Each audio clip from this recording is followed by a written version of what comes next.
Hello guys, welcome back. I'm going to show you here. I actually started to create form on Figma. First, what you're gonna do, throw something that is about to understand something that it's still really satisfied. So progress to something that is really to be through something that is still to be ready about to create form. So this is about to be ready here to rectangle R. And then as you can see, we can start right here to go to use side of text tool that is inside it.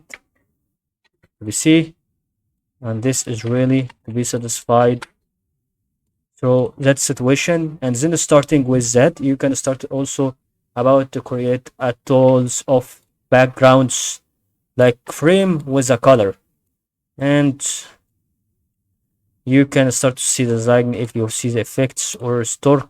And I go start with the stork and layout. You can understand how the color is, and that is all about how you organize a form on it.